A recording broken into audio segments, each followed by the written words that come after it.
Indian judiciary का सबसे पहले जो पहला बात हम लोग को जानना चाहिए वो ये है कि पहला बात तो हम लोग को ये समझना चाहिए कि India is a federal country, हम लोग को पता ही है। तो India is a federal country, at least हमारा स्ट्रक्चर जो है इट इज फेडरल। तो अगर हम अमेरिका को एक आइडियल फेडरल कंट्री मान लें तो अमेरिका में जो हालत है, शॉर्ट में एक मैपिंग करना पड़ेगा हमको कि अमेरिका में जो हालत है वहां पर जो स्टेट्स हैं, स्टेट्स बाउंड्री कुछ इस तरह से बना रहे हैं, यहां पे जो स्टेट्स हैं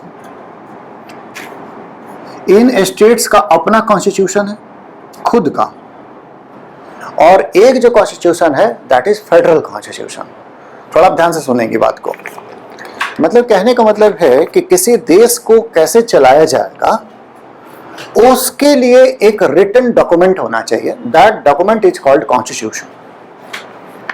रिटन डॉक्यूमेंट इसलिए होना चाहिए ताकि सोसाइटी में बहुत सारे वॉइसेज होते हैं, लोगों के अपने अपने परसेप्शन होते हैं, अपने अपने आइडियाज होते हैं। तो कोई ऐसा ना हो कि किसी एक आदमी का आइडिया से देश चलने लगे। इसीलिए लोग डिसाइड करते हैं कि देश को कैसे चलाया जाएगा ताकि सब लोग संतुष्ट रहे, नहीं तो फिर केवल एक का मन मर्जी चलना शुरू हो जाएगा।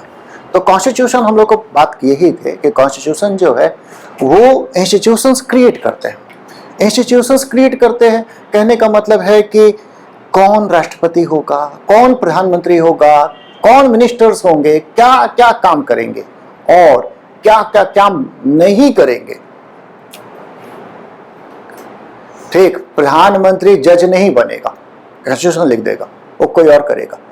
तो कॉन्स्टिट्यूशन जैसा कई बार हम लोग बात करेंगे, कॉन्स्टिट्यूशन जो है वो इंस्टीट्यूशन क्रिएट करता है, empowers them and puts limit on them। ठीक, पावर भी देगा और बोलेगा लिमिट क्या क्या होगा। ठीक, तो फेडरल कंट्री में क्या होता है कि फेडरल कंट्री में चूंकि कंट्री बहुत डाइवर्स होती है, बहुत तरह के लोग रहते हैं, कई धर्म होते हैं, कई भाषाएं होती हैं, इसीलिए कुछ फेडरल कंट्री क्या करते हैं कि उसमें छोटे छोटे जो राज्य होते हैं, स्टेट्स, वो अपना कॉन्स्टिट्यूशन खुद बनाते हैं।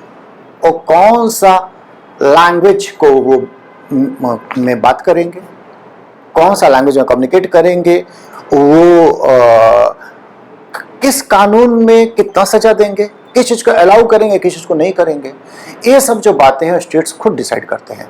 और जो सारे के सारे कंट्री के लिए जो इंपॉर्टेंट बातें होती हैं वो एक फेडरल गवर्नमेंट होती है, वो डिसाइड करती है, जहां पर कि यूनिफॉर्मिटी होनी चाहिए। जैसे सेना हमारा एक होना चाहिए, नहीं तो देश का कोई मतलब नहीं है। हमारा विदेश नीति एक होना चाहिए। तो वो सब चीजें जो होती है वो फेडरल गवर्नमेंट है वो डिसाइड करती है। तो यूएस में जो सिस्टम है, इस कंट्री का एक कॉन्स्टिट्यूशन है, this constitution is called federal constitution. Federal constitution. और हर राज्य अपना अपना कॉन्स्टिट्यूशन बना के रखे हुए हैं, this is state constitution. Governor कौन होगा, ठीक, फिर कैसे गवर्नर शासन करेगा, उसके क्या लिमिटेशंस होंगे, स्टेट में हाउसेज कैसे होंगी, ये सारी की सारी बातें जो होंगी वो होंगी हमारा स्टेट में। तो वहां पर, और इंडिया में क्या है, इंडिया में ये है कि इंडिया में एक कॉन्स्टिट्यूशन है, एक कॉन्स्टिट्यूशन, उसमें जो हमारी फेडरल गवर्नमेंट, जिसको कि बोलते हैं यूनियन गवर्नमेंट, हमारे यहाँ नाम दूसरा है, हमारे यहाँ पे यूनियन गवर्नमेंट, वो यूनियन गवर्नमेंट कैसे काम करेगी लिखा हुआ है। साथ ही साथ उसी कॉन्स्टिट्यूशन में लिख दिया गया है कि हमारी स्टेट गवर्नमेंट्स कैसे काम करेगी। और स्टेट्स में मोर और लेस यूनिफॉर्मिटी है। एक पार्ट है, उस पार्ट का नाम है पार्ट 6। पार्ट 6 में स्टेट का कॉन्स्टिट्यूशन है, स्टेट्स कैसे रन किए जाएंगे। स्टेट्स यानी उसमें एक यूनिफॉर्मिटी है। खैर, हमारे यहाँ पर एक ही कॉन्स्टिट्यूशन है, उस कॉन्स्टिट्यूशन में यूनियन का भी और स्टेट्स का भी कॉन्स्टिट्यूशन लिखा हुआ है। और यूएसए में एक कॉन्स्टिट्यूशन होता है जिसको फेडरल कॉन्स्टिट्यूशन बोलते हैं, जिसमें कि फेडरल गवर्नमेंट जिसमें प्रेसिडेंट आ जाएगा, जिसमें कांग्रेस आ जाएगी, उसके बारे में पूरा का पूरा बात लिखा हुआ है, पतला सा डॉक्यूमेंट है।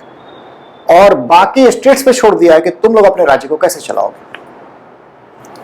ठीक है, वहां पर अमेरिका में जो स्टेट्स हैं और फेडरल कॉन्स्टिट्यूशन है, वो दोनों अपना अपना जुडिशियरी क्रिएट करता है। यानी वहां का फेडरल कॉन्स्टिट्यूशन बताता है कि व्हाट इज फेडरल कोर्ट, और वो फेडरल कोर्ट जो होगा वो फेडरल कोर्ट क्रिएट करता है कि अमेरिका में फेडरल कोर्ट कैसे होंगे।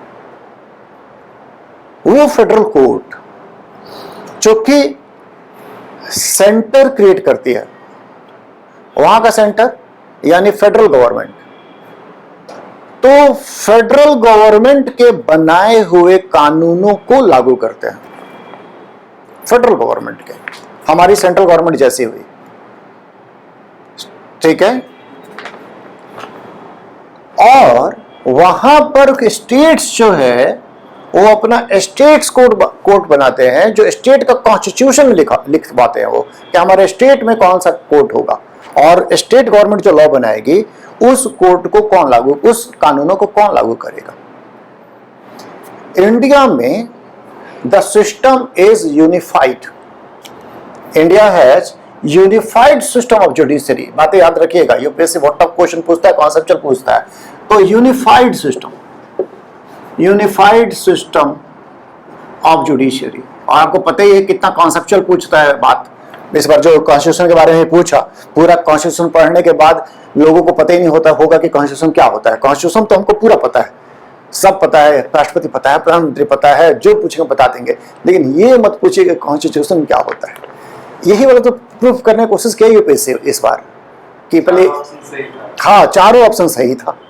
कॉन्स्टिट्यूशन क्या होता है मतलब जानना पड़ेगा होता क्या है, हाँ वो सही तो डाल ही देता है, वो फिर क्वेश्चन पे डिपेंड करता है कि क्या पूछे, वो क्या पूछ रहा है। हाँ तो हम लोग को बहुत मतलब मेटिकुलस, जो इसमें पॉलिटी में मेटिकुलसली पढ़ेंगे, और पॉलिटी में ध्यान से पढ़ना है, कॉन्सेप्ट पूरा लेके पढ़ना है।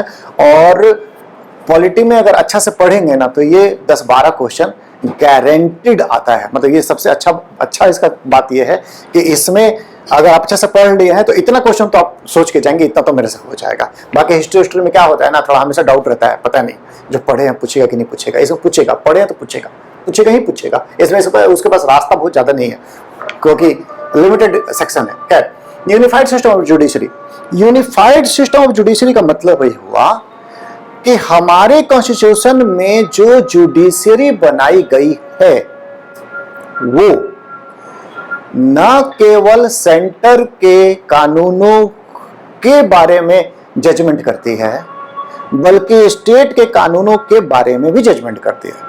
अलग अलग कोर्ट स्टेट लॉ के लिए और यूनियन लॉ के लिए नहीं है। अमेरिका में यूनियन यानी फेडरल, वहां पे देखिए लैंग्वेज भी ऐसे ही बदल के यूज कर रहे हैं। अमेरिका में फेडरल लॉ को लागू करने के लिए इन द सेंस कि फेडरल केसेस में फैसला लेने के लिए फेडरल लॉज का अगर मुद्दा फेडरल लॉ से रिलेटेड है तो that case will go to federal court, और अगर वहां पर मुद्दा स्टेट लॉ से रिलेटेड है तो that will go to state court. दोनों अलग अलग है, दोनों अलग अलग तरीका से बनाए गए हैं। एक को फेडरल गवर्नमेंट बनाई है और एक को स्टेट गवर्नमेंट बनाई। और यहां पर क्या है, यहां पर फेडरल कोर्ट और जो बाकी कोर्ट है स्टेट्स में जो है वो सारे के सारे यूनिफाइड है। यानी आपको चाहे the question is of central law और that of state law, you have to go to the same court. अलग अलग कोर्ट में आपको नहीं जाना है। ठीक, तो इसका मतलब ये हो गया कि अगर मान लीजिए कि नकली करेंसी रखते हैं आप या कोई रखता है, तो नकली करेंसी रखेगा तो करेंसी से रिलेटेड जो लॉ होते हैं वो सेंटर के लॉ होते हैं हमारे इंडिया में। तो आपका जो केस होगा वो ऐसा नहीं कि कोई अलग कोर्ट में जाएगा जिसको बोलेंगे सेंट्रल कोर्ट, नो, वही कोर्ट में जाएगा जिसमें कि स्टेट लॉ के भी मामले जाते हैं। जैसे अगर मान लीजिए आप झारखंड में रह रहे हैं और झारखंड में रह रहे हैं और एक जमीन आप आदिवासी का खरीद लिए हैं, that is comes under CNT act. तो सीएनटी एक्ट तो झारखंड में लागू है, ठीक है, सीएनटी एक्ट जो है वो झारखंड में लागू है। तो झारखंड में लागू है, एक आदमी सीएनटी एक्ट का जमीन खरीद लिया और वही आदमी के पास नकली करेंसी भी मिला है, दोनों काम किया है। जब उसको कोर्ट में केस जाएगा तो सेम कोर्ट में जाएगा जहां पर कि उसको नकली करेंसी से रिलेटेड भी जज को बताया जाएगा कि इसके पास नकली करेंसी मिला है। जज पूछेगा कौन सा लॉ का वायलेशन किया है, तो वहां पर जो पीपी होगा, पब्लिक प्रोसिक्यूटर, वो बोलेगा कि ये सेंटर का लॉ का वायलेशन किया है। ठीक, सीएनटी की जमीन खरीदने का जाएगा तो जज पूछेगा, उसी कोर्ट का जज पूछेगा कि ये कौन सा लॉ का वायलेशन किया है, तो बोला जाएगा कि स्टेट लॉ का वायलेशन किया है। वो जज दोनों ही लॉ को का केस लेने का काम करता है, सेंटर का भी स्टेट का भी। अगर अमेरिका होता तो क्या होता, अगर अमेरिका में कोई आदमी अगर नकली करेंसी के साथ पकड़ा जाता और साथ ही साथ वो मान लीजिए वहां का किसी स्टेट में अगर होमोसेक्सुअलिटी बैंड है, मान लीजिए यहां पे, और वो होमोसेक्सुअल एक्ट में पकड़ा जाता, ठीक, स्टेट्स का बात कर रहे हैं, तो वो क्या होगा कि जब उसका केस जाएगा करेंसी से रिलेटेड तो ये कोर्ट में जाएगा, वहां पर लिखा रहेगा फेडरल कोर्ट ऑफ यूएस, वहां पर जाएगा और वहां पर जाकर उसका बात उठाया जाएगा कि ये एक फेडरेशन का एक लॉ है कि नकली करेंसी किसी को नहीं रखना है, ये उसका उल्लंघन किया है। तो बोला जाएगा अच्छा फेडरल कोर्ट है, ओके, तो इसके बारे में हम इसको देखेंगे। लेकिन उस कोर्ट में ये नहीं बोला जा सकता जाकर के कि ये होमोसेक्सुअल एक्ट भी किया हुआ है, इसका भी केस देख लीजिए। और जज बोलेगा no, it is not a federal law, तो स्टेट वाले के पास जाओ। तो वो हो सकता है कि उसी स्टेट का किसी दूसरा, उसी स्टेट का उसी डिस्ट्रिक्ट का किसी दूसरा कोर्ट में जाए जहां पर कि वहां पर लिखा हुआ है कि स्टेट कोर्ट ऑफ कैलिफोर्निया। तो स्टेट कोर्ट ऑफ कैलिफोर्निया में होमोसेक्सुअलिटी का फैसला चलेगा, क्योंकि state court of California state law के बारे में जानकारी रखती है और जानकारी रखते हैं उसके बारे में फैसला सुनाती है, जबकि फेडरल कोर्ट जो होगा वो नकली करेंसी और ये सब के बारे में जानकारी रखेगा और उसका फैसला सुनाएगा। ठीक, यानी कि अमेरिका में जो जुडिशियरी है उसके दो लाइंस हैं और दो लाइंस मर्ज नहीं करते हैं। आप अगर सेंटर का गवर्नमेंट का अगेंस्ट में अगर जाएंगे तो आपको वहां का फेडरल कोर्ट में जाना पड़ेगा, और अगर आप स्टेट लॉ मैटर में है तो आपको स्टेट कोर्ट में जाना पड़ेगा। इंडिया में वही कोर्ट सेंट्रल लॉ को भी देखते हैं और वही कोर्ट स्टेट लॉ को भी देखते हैं।